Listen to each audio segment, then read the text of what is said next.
तुम्ही मागच्या ब्लॉगमध्ये पाहिलं असेल, मागच्या ब्लॉगमध्ये मी लग्न दाखवलं राहुल दादाचं लग्न होऊन रिसेप्शन होऊन ज्या दिवशी मी वापस आलो त्याच दिवशी रामनवमी होती आणि निकिताची हळदही त्या दिवशी होती.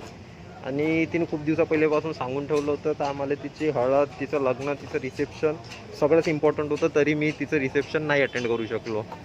तर या ब्लॉगमध्ये मी निकिताच्या हळदीचे आणि लग्नाचे थोडे बहुत तिथं शूट करायचं ट्राय केलं थोडं फार शूट. आणि आमच्या नमो युवा चौपाल जे लास्ट ब्लॉगमध्ये तुम्हाला थोडं बहुत दिसलं असतं, तर जवळपास आम्ही तसे 40 ते 50 गावात गेलो अंकुश भाऊसोबत. तर थोडं बहुत ते दाखवीन मी की ते नमो युवा चौपाल बैठकमध्ये काय होत होतं आणि का तिथे आम्ही कसा प्रचार करत होतो बस. आणि पुढचा ब्लॉग दाखवीन डायरेक्ट सरळ हनुमान जयंतीचा. ये मुंबई से आया मेरा दोस्त को सलाम करो.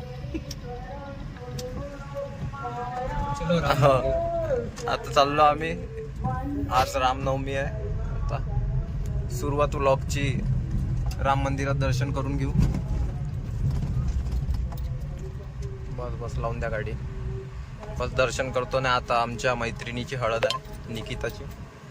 तर आता बस संकेत भाऊला शॉपिंग करायची आहे. संकेत भाऊला शॉपिंग करू लागू आणि बस समोरचा ब्लॉग दाखवतो सरळ हळदीतला.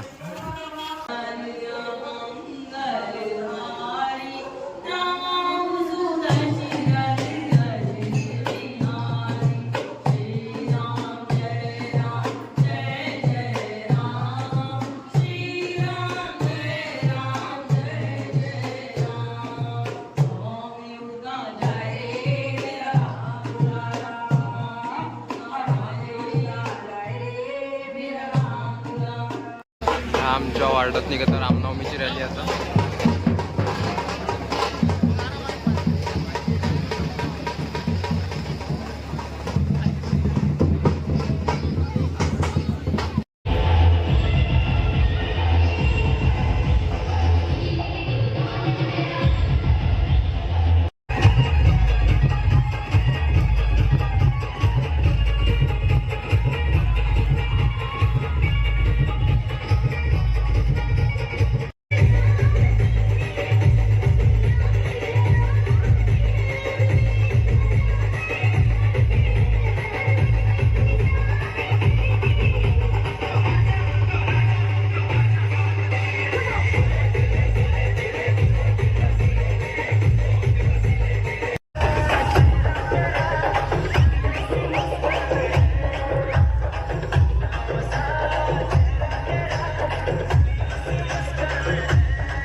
यांचा परिचय देतो. हे यश भाऊ मोरे उर्फ मोरे पाटील पिंपळगावचे.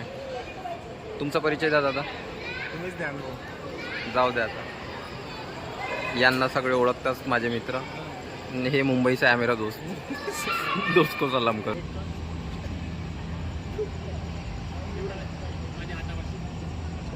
बॅकग्राऊंड बढिया आहे पण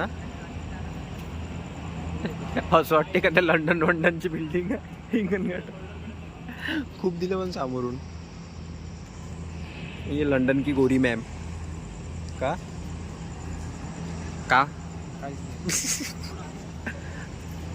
संकेत भाऊचं म्हणणं होतं का आपल्या दोघांचा फोटो काढायला लावूया. आता म्हणतो 2 मिनिटात विषय आहे आमचं दोघांचं काढून दे म्हणतो. वे पोच मस्त सांगत आहे. बाय बाय हे बोत आहे. फोन येतं.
आटोपलं लग्न झालं, हाराडिऱ्या चालली आता नवरीन घरी.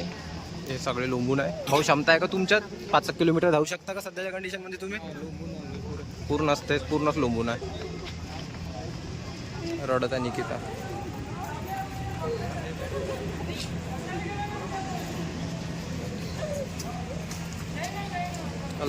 इमोशनल सील चालू आहे सध्या इथं. A few moments later.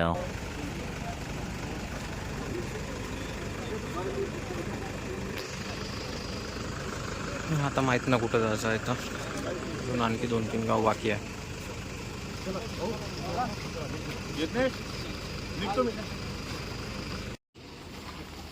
आजची आखरी बैठक.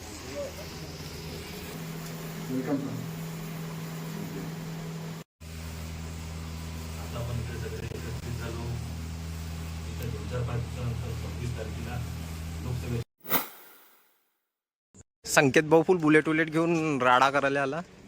का म्हणता भाऊ, कधी घेतली बुलेट तुम्ही? 2 वर्ष झाली आता. वा, मला तर माहीतच नाही. पहिल्यांदा घुमत होते बुलेटवर मी. आता झाली आमच्या मीटिंगा चालू आहे. काय जाने का भैया अभी अपने को?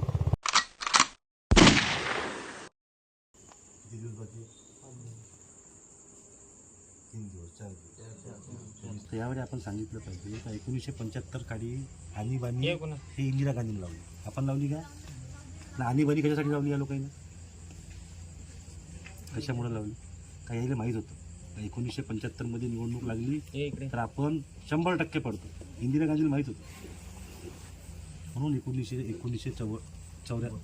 1974व्या वर्षी ज्यावेळी इंदिरा गांधी निवडून आली, लोकसभा निवडून आली ती जयप्रकाश नारायणच्या वेळी, आपण लोकांनी सांगितलं पाहिजे संविधान बचाव. तर 90दा आजपर्यंत काँग्रेसनं संविधान तोडलं, आपण नाही तोडलं. आजपर्यंत 90दा संविधान कोणी तोडलं असेल तर ते काँग्रेसनं तोडलं. 10 वर्ष झाले. त्या लोकांना सांगावं आपलं का आपण संविधानाला हात लावला पाहिजे. अरे आपल्या देशाचे पंतप्रधान नरेंद्र मोदी ज्यावेळी त्यांनी पंतप्रधानपदाची शपथ घेतली तेव्हा ते संविधानाला पहिले नतमस्तक झाले. नंतर त्यांनी पंतप्रधानपदाची शपथ घेतली. हे गोष्ट सांगा करून लोकांनी आपण सांगायचं. तेव्हा लोकांनी एवढा मोठा ज्वलंत विषय आपल्या महाराष्ट्रात हिंदू मिलचा. मला सांगा 70 वर्षापासून हे लोक सरकारमध्ये आहे ना. या लोकांनी नाही दिसला का तो विषय हिंदू मिलचा? काहून मागच्या 10 वर्षा अगोदर जेव्हा देवेंद्र फडणवीस सरकारमध्ये जेव्हा देवेंद्र फडणवीस मुख्यमंत्री होते, मागील 10 वर्षांनी त्यावेळी आपण हिंदू मिलच्या जागेवर बाबासाहेबांचं स्मारक बनवलं. काहून पहिले हे झोपून होते का? हे सांगून राहिले का संविधान खतरे नाही. भाजपवाले आले निवडून 400 पार झाले तर संविधान तोडणार, संविधान मोडणार. या पद्धतीची या लोकांचं भ्रम पेरवण्याचं काम हे काँग्रेसी लोक करून गेले. हा विषय आपण आपल्या कार्यकर्त्यांनी सांगितला पाहिजे. 70 वर्षापासून हिंदू मिलचा प्रश्न होता. हे झोपून होते का? यांना नाही सुटलं, आपल्यालाच सुटलं.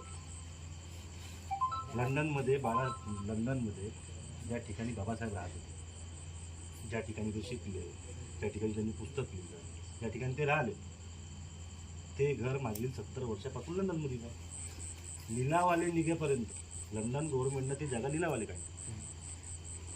आता आपल्या भारत सरकारनं घेतलं. लंडन सरकारने पैसे देऊन ते आपण विकत घेतलं, आपल्या नावानं काम करायला भारत सरकारने. आणि तिथे बाबासाहेबाचं स्मारक बांधलं, लायब्ररी बांधली. काहून? यायला लिलाव निघेपर्यंत माहीत नव्हतं. यायला हिंदू मिलची जागा द्यायची महाराष्ट्रातली हे माहीत नव्हतं ना. आपण झाले संविधान विरोधी आहे अशी या लोकांची सांगण्याची भूमिका आहे. तर आपल्या लोकांना सांगितलं पाहिजे हे 3 विषय मुद्दे घेऊन. आणीबाणीचा काळी सांगितलं पाहिजे, हिंदू मिलचा विषय सांगितलं पाहिजे, लंडनचा विषय सांगितला पाहिजे. तेव्हा या लोकांचे हे जे भ्रम फैलवून राहिले. 28 वर्ष टेंटमध्ये राहिले. काही पिरियडमध्ये 70 वर्ष या लोकांची सरकार होती. मग आपल्याला सुटलं का? हे जे प्रभू श्रीरामाचं घर बांधायचं म्हणून आपल्यालाच सुटलं का? मग यांना सुटलं 70 वर्ष असताना. एकीकडे प्रभू श्रीरामाला घेऊन चालणारा वर्ग, त्या विचारधारेचा वर्ग, सनातन धर्माला घेऊन चालणारा वर्ग हा भारतीय जनता पार्टीचा आहे. आणि एकीकडे हे काँग्रेसी नेता राहुल गांधी एका वर्षापूर्वी परत स्टेटमेंट दिलं तर प्रभू श्रीराम हे काल्पनिक थे. प्रभू श्रीराम हे काल्पनिक थे. इनका वास्तविक जीवन से कोई लेन देन नहीं है. किसने देखा बोले राम? कोण म्हटलंय? राहुल गांधी मागच्या 1.5 वर्ष अगोदरचं स्टेटमेंट आहे ते. प्रभू श्रीराम काल्पनिक थे उनका वास्तविक जीवन से कोई लेनदेन नाही आहे. प्रभू श्रीराम को देखा घेतला. मग अशा लोकांले अशा नेत्याले काँग्रेसच्या आपण आपल्या गावी येऊ दिलं पाहिजे का? आपल्या गावात आले तर सगळ्यात पहिलं सोंग का करते लोक? हनुमानजीचं मंदिर पाहिजे, घेतला नारळ फोडला, लावला शेंदूर. काय नाही रे बाबा, आमच्या देवाला शेंदूर लावायला येतं मला जेव्हा राम नव्हते ते. हे विषय सांगितलं पाहिजे. जेव्हा धर्माचे आपण हिंदू आहोत, ज्या धर्मासाठी आपण लढलो, तर प्रत्येक व्यक्ती असेल, कोणी कामगार असेल, कोणी शेतकरी असेल, कोणी कामाला जात असेल, ज्या ज्या पद्धतीनं 2 पैसे कमवते आपलं पोट पुसून राहिलं. पण आपल्या मायबापानं आज्यानं सगळ्या लोकांनी आजपासून धर्म टिकवून ठेवला, तो कुठंतरी आपलंही टिकून ठेवा लागेल का नाही? मग असे लोक समजा एका ठिकाणी ही विचारधारा आहे का आपल्या प्रभू श्रीरामला मंदिर भेटलं पाहिजे, घर भेटलं पाहिजे, त्यांच्या स्वतःचं नाही. एकाकडे हे लोक आहे जे प्रभू श्रीराम खाईन, तो काल्पनिक था, वास्तविक जीवनचे कोणी लेन नाही. तर अशा लोकही आपल्या गावात ज्यावेळी हे मंदिरात घुसते ना, तेव्हा प्रश्न विचारला पाहिजे, का रे बापू, तोच ना तुझा नेता जो पंतप्रधान पदाला उभा आहे, राहुल गांधी, तो 1.5 वर्ष हे आजच्या दौऱ्याचा आखरी ग.